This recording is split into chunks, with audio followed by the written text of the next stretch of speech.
Good morning and welcome to the Practicum Experience presentation. This is one of my favorite quotes that you will see and hear often over the course of your teaching career. Tell me and I forget, teach me and I remember, involve me and I learn. The purpose of the practicum is to provide you, the candidate, with a guided experience in a P12 setting to begin the process of transferring the thought process from that of a former high school student to that of a future teacher.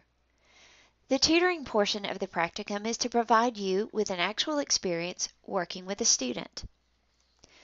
You will complete a 20-hour classroom observation in a P12 school setting of your choice. You will observe and reflect on two different teachers. It is recommended that you spend 10 hours with each teacher, as well as spend as many full days in the school as possible. The administrators prefer you spend one full day than 2 half days in their school. You will need to work the specifics out with the administrator and cooperating teachers you choose to observe.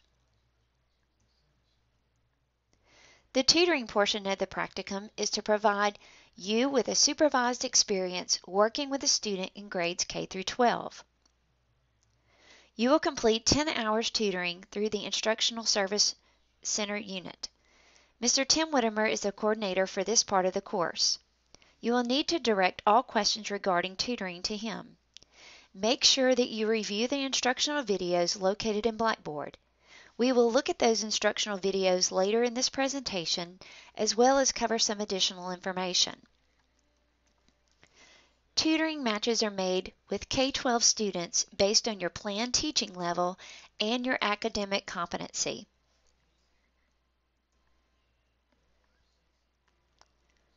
Planning the practicum. Observations are self-paced. That means you make your own schedule accordingly. It is recommended that you not schedule your observations at the school you attended. It may have only been a few years since you were in school, and some of those students could possibly still be there. For example, if you attended a high school that was a 7th through 12th grade, and you graduated 2 or 3 years ago, some of those students might remember you, and it could make for an awkward situation. Better to avoid these types of situations. I even had a husband observe his wife's class. That didn't turn out like he thought it would. He began to critique his wife's teaching, and she was not very appreciative, to say the least. The next bullet indicates that your placement should be specific to your chosen area of certification, but I'm a little flexible with this idea. For example, you might be trying to decide if you want to be a math teacher or a science teacher. If I were you, I would visit a math teacher and a science teacher instead of 2 math teachers. Or you might want to decide on whether or not you want to teach elementary or high school. Then you would visit one teacher at the elementary and one teacher at the middle school or high school level. This is a time for you to verify that this is exactly what you want to do with your life and your career. Now don't be surprised if you decide that education is just not for you. That is why we offer this course, so that you can make the decision and that you have not gotten too far off track in your career path. I had a student who was a really neat guy and would have made a fantastic high school teacher, but he decided he couldn't be locked in from 7:30 to 3:30 every day and not be able to leave. He decided to transfer to Auburn and get a degree in engineering. Now, we don't want you to leave JSU, we just want you to be sure that the teaching field is for you and that you have a passion to teach children. It's also a time to see if you like children. It may sound funny, but we have teachers out there right now that are just drawing a paycheck and don't even like kids. I know you can think of those teachers right now if you sat back to think about it. If you don't like children, let us help you find something else to do. If you want to observe in a Calhoun County school, you will need to contact Mrs. Bohannon at edu300jsu@yahoo.com. You will see the website listed on this slide. If you want to request any other school, you may contact the school yourself. The schools that are considered Calhoun County schools are the following: Alexandria Elementary and High, Ohatchee Elementary and High, Pleasant Valley Elementary and High, Sachs Elementary, Middle, and High School, Weaver Elementary and High, Welborn Elementary and High, White Plains Elementary, Middle, and High. All other schools you will call and make your own arrangements to visit 2 separate teachers with 10 hours apiece. Let's talk about preparing your school visit. You guys, we will talk about you first. Dress for success. How do men dress for success in teaching? The first is you'll need to dress wearing slacks or khaki pants, preferably those that don't have rips or holes or that are faded and have stains on them. I prefer a tie, but a tie is not required. It helps establish authority, especially if you're at the high school level, because you could be just a year or 2 older than those seniors in high school. A button-down or a polo-style shirt, best to tuck it in. All belts should be worn appropriately. Dress shoes. Cologne and body spray should be used sparingly. And no flip-flops or t-shirts or athletic clothing should be worn at any time. Now let's move on to the ladies. All right, you ladies, how should we dress for success? Wear dress slacks or khaki pants. Again, no rips, holes, fading, or stains. Pants must be worn high enough to not expose underwear or any part of your buttocks and or your stomach. Dresses and skirts should not be form-fitting and should fall at or below the knee. Tops, blouses should not be low-cut, tight, or see-through, or show the midsection or cleavage at any time. No tube tops, camisole tops, or tops with straps or strings. Don't you just love that I have to tell you this?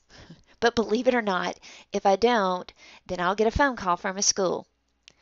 No flip-flops, t-shirts, or athletic clothing should be worn at any time. No elastic banded shorts such as yoga pants, leggings, sweatpants, etc. You will need to make sure that you dress appropriately. Let's also talk about some grooming tips. Please take a shower, be clean, and wear deodorant. It's not funny. I've had those phone calls. Make sure to remove all piercings, tongue, nose, eyebrow rings, any piercings that are not covered up. Also make sure to cover up all tattoos. I had a student that had sleeve tattoos and covered them up by wearing a long sleeve dress shirt and a tie, and we had no problems. Ladies, if you have a tattoo on your foot and you are wearing sandals, especially when the weather starts getting warmer, you're going to want to cover up your tattoo with a Band-Aid. Also, if you have a tattoo on the back of your neck and it is exposed, cover it up with a Band-Aid. These are things we have been called on before by administration. You don't want the principal of your school to call me before you even get started on your career path. One more thing, if you smell like alcohol, you will be removed from the P12 setting immediately. More than likely, you'll be removed from the program before you even get started. Leave your phones in the car. Don't take them in the school. You will be too tempted to pull it out, and it is a distraction. Arrive at the school early. If you are scheduled to be with your cooperating teacher at 8 o'clock, you will need to arrive between 7:30 and 7:45 to find a parking space. And please do not park in the principal's parking space or the Faculty of the Month parking space. You may even need to ask in the front office where you need to park. Make sure to sign in every time you enter the building and sign out every time you leave the building. You will also have a timesheet to fill out for each of your visits that require the signature of your cooperating teacher and the school administration. Be cautious and be courteous and pleasant to everyone in the school, especially the secretary. Thank those in the office for the opportunity to observe. Keep in mind that your presence in in the classroom will be noticed, so maintain professional dispositions. Always remember, from this point on, everyone in the school will view you as a professional educator.